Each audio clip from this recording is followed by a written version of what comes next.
Okay, it's going to be very hard for me to not talk about Xenoblade Chronicles 3 on this channel almost every single day if Nintendo doesn't stop dropping these hot pieces of fire that we're getting pretty much every single day or every single week on Xenoblade Chronicles, because I think they want this game to be bigger. They want this game to take the next step, which we've talked about a little bit before and we'll definitely get into in the future. I've got some great Xenoblade content, some exclusive stuff coming up, so make sure you guys look out for that. But we got some other things to talk about in today's big RPG news for the Nintendo Switch. So before we get into anything, guys, OJ here, welcome back to another video. Please make sure you hit that like button, subscribe if you're someone new, and click that notification bell for the best RPG and Nintendo videos, and of course live streams on YouTube. So let's go ahead and get right into it here, and we're starting off with Nintendo once again promoting Xenoblade Chronicles 3, but it's a little bit of a thing that I discussed more with the engine of Xenoblade and the graphics that I wanted to get into more detail here now that Nintendo's kind of highlighting it a little bit as well. So on Twitter, here's what Nintendo had to say. After clashing on the battlefield, Noah, Mio, and their teams are suddenly attacked by a giant creature belonging to neither Kieves or Agnes. What is the behemoth that possesses such overwhelming power? So we've seen this beast before. Obviously it looks like a Uroboros, so it seems like potentially that maybe this is where their Uroboros power comes from, or they were infected with the disease or something that kind of causes them to look like this dude as well, because that's exactly what it is, these transformations. So there's definitely more of a plot there. Nintendo's kind of leaving that that carrot dangling on the stick with us here and not being completely forthright, which is good. We want to experience it ourselves. So I'm going through these pictures here, these direct feed screenshots that Nintendo put up on Twitter, and it looks absolutely amazing, like the different texture work and detail that goes into these characters. Considering the size of Xenoblade Chronicles 3 is absolutely incredible. This behemoth that we see right here and these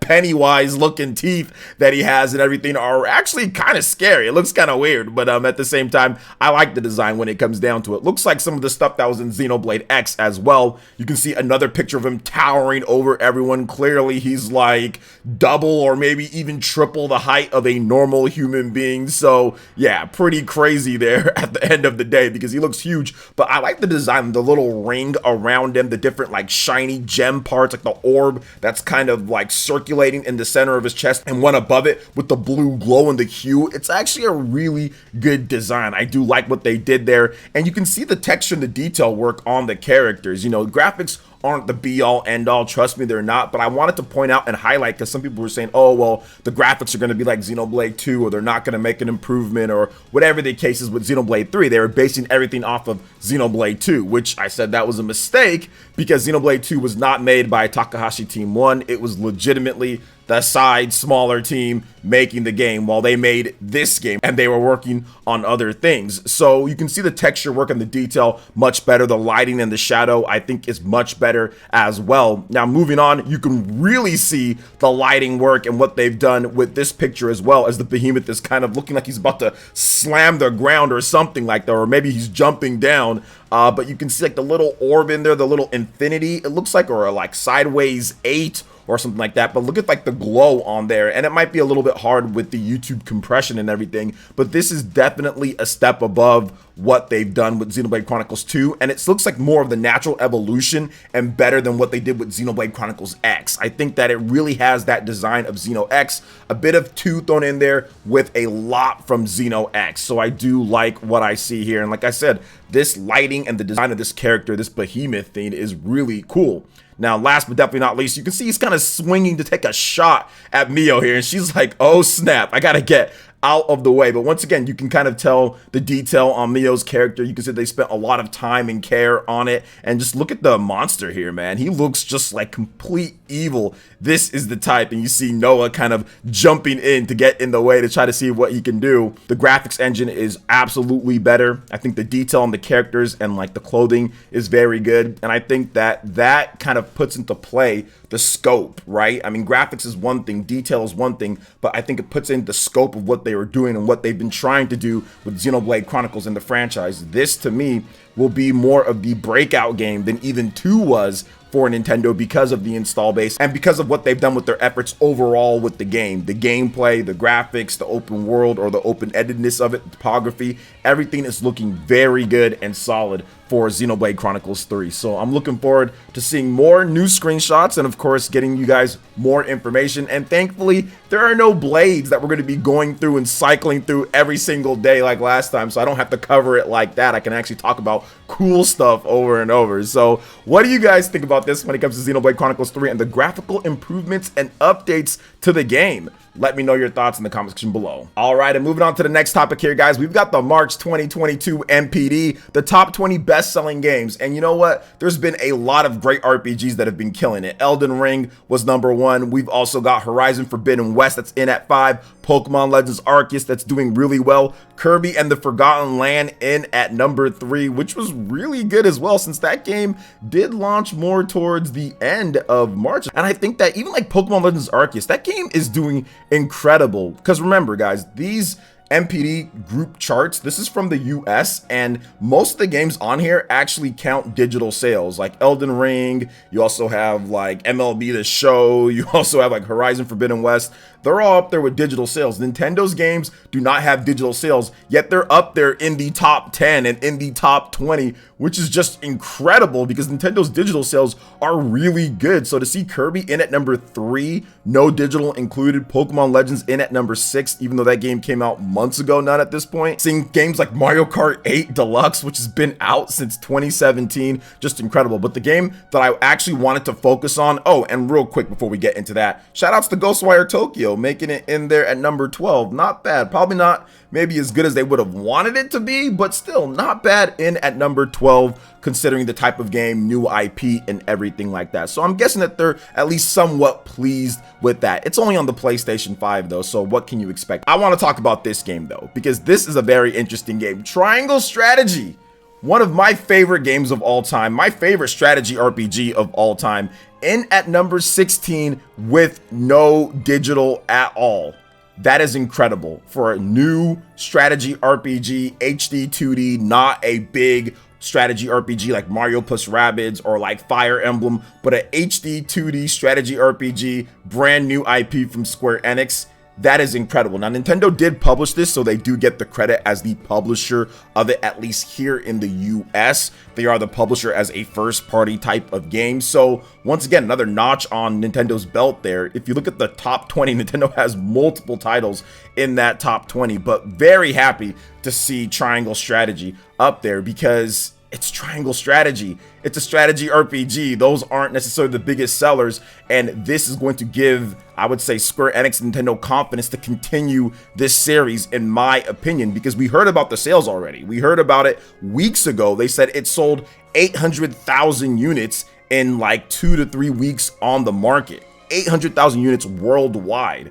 So that is very good. We know that it had a solid debut in Japan, did good, had some legs a bit in Japan as well, still kind of going down, but at the same time had a good, strong start for it. It's probably over 1 million units at this point, or very close to 1 million units. So that's what I want to see for this style of game. I want to see those explosive sales so we get more, because Triangle Strategy has lore, it has great characters, it has the battle system with the kudos, it has everything that it needs to continue and evolve, and maybe one of these days even turn into a 3D actual big strategy RPG with the graphics and everything like that, right? Not saying that it needs to at this point, but it could if it goes at this trajectory or this arc. So I think that this is a good thing for Square Enix and Nintendo, and as myself, I love Triangle Strategy. I'm ecstatic about these sales here. But what are your thoughts on the top 20? You guys can see them all here. What do you guys think about Triangle Strategy and also Horizon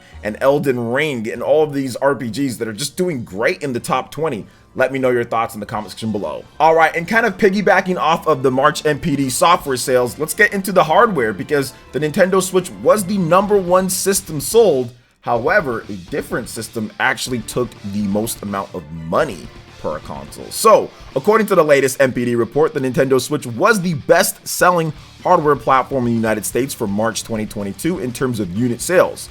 However, the Xbox Series of systems led the way in terms of dollar sales. The Xbox Series X costing significantly more at $500 partially plays a role into that.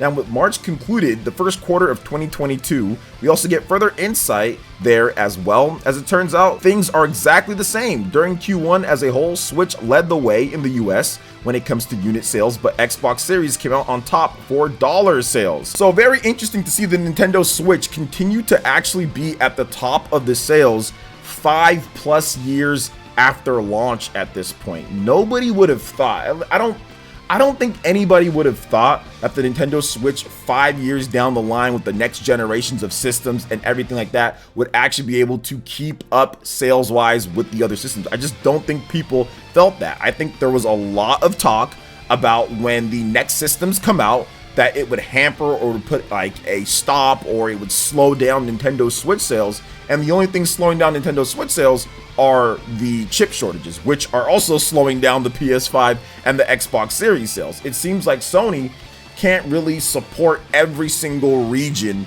evenly. They have to break things up or they have to do certain things because they do still have a market in Japan, whereas Microsoft does not. So they can divert more resources over to Europe and also to the US and not worry about Japan as much. Whereas Sony, I mean, they don't have to divert as much as they used to back in the day, but they still have to divert more than Microsoft. So they're kind of in a pickle when it comes to that. And Nintendo, they are in a good spot because they came out years ago, right?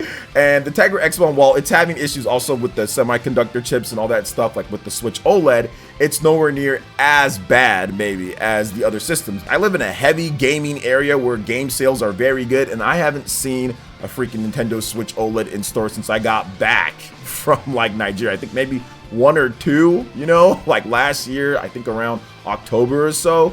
Maybe I saw like one or two in 2021, but I haven't seen one this year. Anytime that I go to Walmart, head to the game section, I don't see one at all. I don't see one behind their little cage that they have on the countertop and everything. So it's been kind of crazy just all around, but that's just how it is, I guess, at this point. Maybe one of these days they'll get back to normal, but who knows?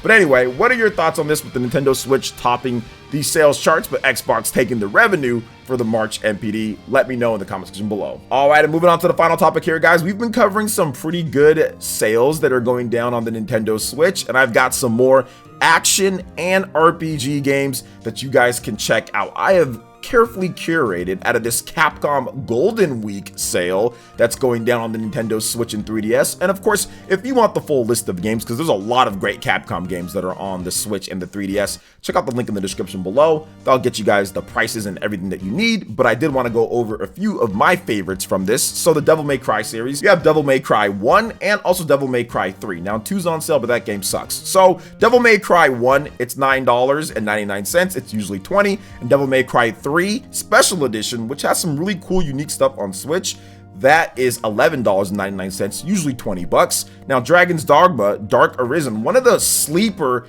best RPGs, action RPGs on the Switch, is $11.99. Comes with all the DLC, all the content, all the stuff on other systems, and also anywhere that you want when it comes to portable. That's usually $20. Now, got some pretty cool stuff here, guys. Monster Hunter is also on sale. Generations, all the different Monster Hunter games, everything is there, but the ones that I'm focusing on is Monster Hunter Rise. That game is $29.99 for the standard edition, but if you want the deluxe edition that gets you a few more goodies here and there, that is $34.99. That's usually full price, $59.99, or I think it's $69.99, yeah, for the deluxe edition. So you're getting a very nice 50% discount on that. Also, Monster Hunter Stories 2 Wings of Ruin, a very good Pokemon-style turn-based RPG that does a lot of things right, has online competitive multiplayer in addition to cooperative multiplayer as well, plus a huge story on the RE engine. It has great graphics and everything. It's a phenomenal game.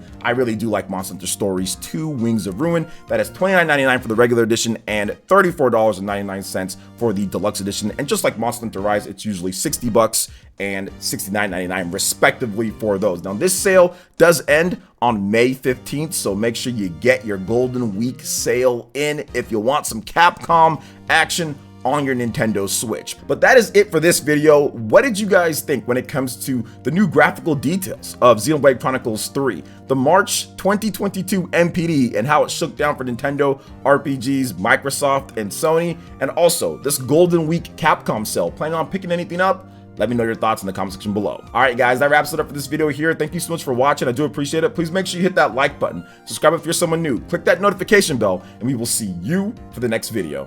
Peace.